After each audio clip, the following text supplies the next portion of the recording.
प्रिय दर्शकों, राधे राधे। स्वागत है आपका हमारे श्री नवदुर्गा ज्योतिष चैनल में। आज हम आपको जन्म कुंडली के अंदर द्वादश भावों में राहु का क्या प्रभाव पड़ता है, आज हम उसके बारे में बताएंगे।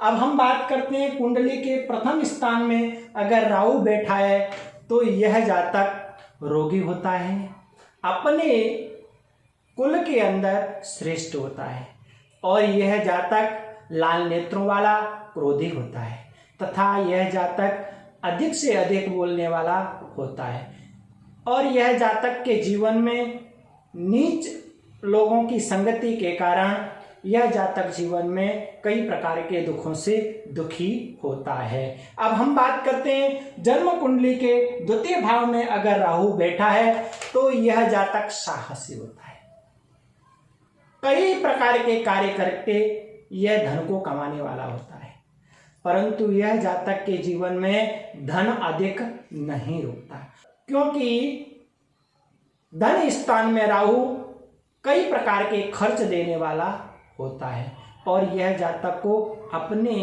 जीवन साथी से पूर्ण सुख प्राप्त नहीं होता है। अब हम बात करते हैं जन्म कुंडली के तृतीय भाव में अगर राहु बैठा है तो यह जातक भाइयों से शत्रुता करने वाला, अगर उच्च का राहु है तो यह जातक विदेशों का भ्रमण करने वाला, श्रेष्ठ जनों की संगति करने वाला, यह जातक सदा सुखी रहता है और यह जातक अपने जीवन काल में कई शुभ कार्य करने वाला भी होता है। अब हम बात करते हैं जन्म कुंडली के चतुर्थ भाव में अगर राहु बैठा है तो यह जातक अपनी मां का विरोधी होता है और यह जातक कई प्रकार के भूमि के व्यापार करने में इससे परेशानियां आती हैं और यह जातक अपने जीवन काल में संपूर्ण सुख प्राप्त नहीं करता है, क्योंकि यह जातक अधिक बोलने वाला तो होता है लेकिन यह जातक झूठ अधिक बोलता है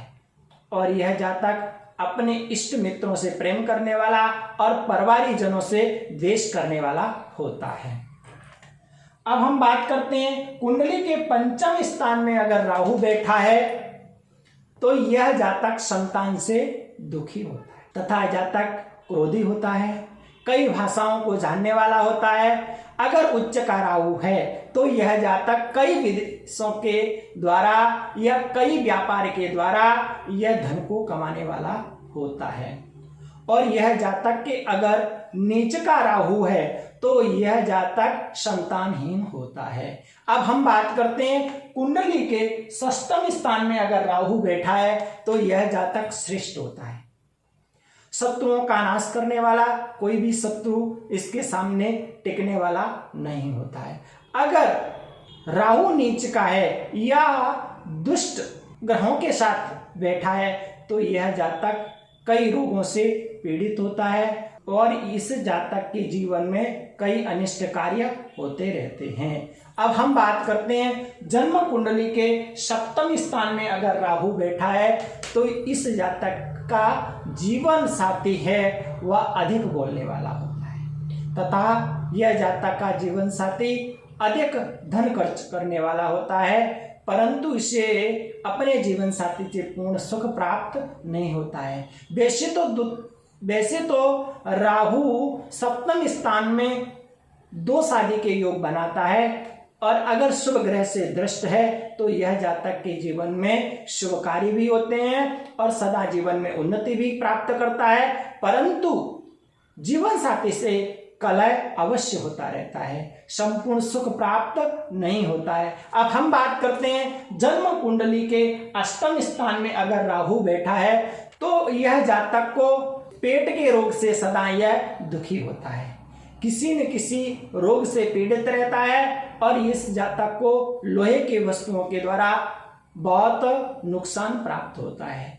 अगर यह जातक लोहे की वस्तु का व्यापार करता है तो सदा उसे नुकसान ही प्राप्त होती है और इस जातक के अगर नीच का राहु है, कोर्ट के केस वगैरह भी जीवन में इससे कष्ट प्राप्त कराते हैं। अब हम बात करते हैं जन्म कुंडली के नवम भाव में अगर राहु बैठा है तो यह जातक प्रकांड विद्वान होता है, ज्योतिष का जानकार होता है, विदेशों के अंदर भ्रमण करने वाला होता है और यह अपने परिवार का भरण पोषण करता है। परंतु इस जातक के जीवन में अपने परिवार से यश प्राप्त नहीं होता है।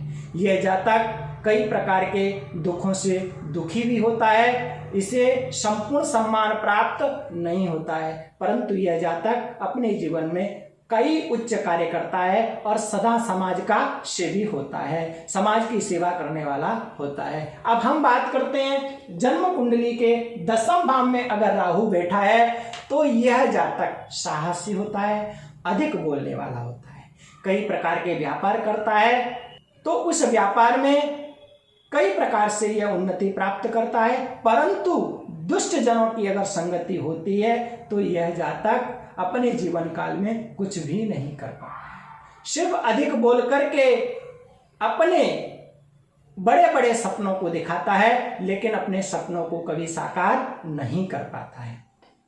अब हम बात करते हैं जन्म कुंडली के 11 भाव में अगर राहु बैठा है तो यह जातक उच्च वक्ता होता है, उच्च कथावाचक होता है, वकील या जज या किसी ऑफिसर अधिकारी होता है। इस जातक को सरकारी नौकरी से पूर्ण लाभ होता है और यह जातक ज्योतिष का भी जानकार होता है।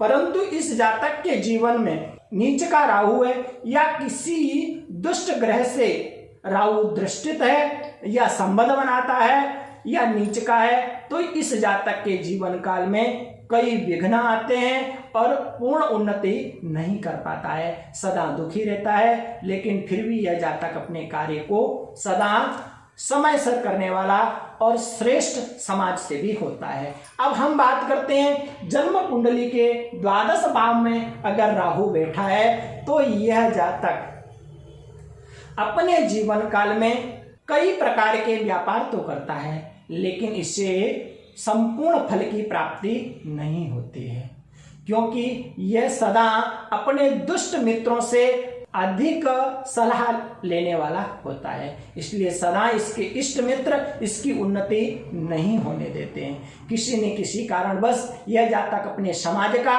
विरोधी होता है और परिवार से दूर रहने वाला होता है। अगर नीच का राहु है या इस जातक को शनि से दृष्ट है तो सदा यह पितृदोष से पीड़ित रहता है और इस जातक के जीवन काल में कई प्रकार की परेशानियां आती रहती हैं। कोई भी जातक परिवारीजन इसको सहयोग करने वाला नहीं होता है।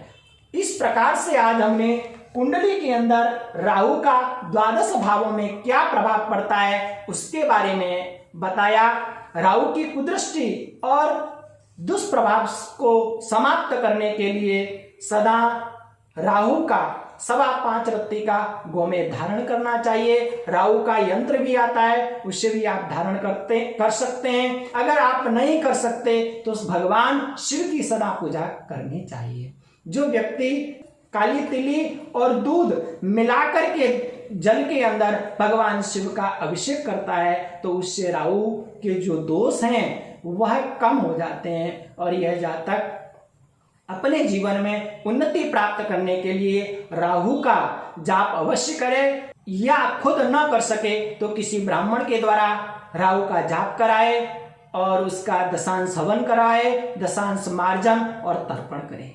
इस प्रकार से जो राहु की पूजा करता है तो उसके जीवन के सभी प्रकार के विघ्न दूर हो जाते हैं और राहु की शुभ दृष्टि प्राप्त हो जाती है। इस प्रकार से आज हमने आपको कुंडली के बारे में जो दुष्प्रभाव हैं हमारी कुंडली में उसको किस प्रकार से नष्ट किया जाए उसके बारे में बताया। आगे हमारे कई ज्योतिष के वीडियो आते रहेंगे। अगर आपको हमारा वीडियो अच्छा लगा तो आप लाइक करें, शेयर करें और हमारे श्री नवदुर्गा ज्योतिष चैनल को सब्सक्राइब करें। सभी को राधे राधे।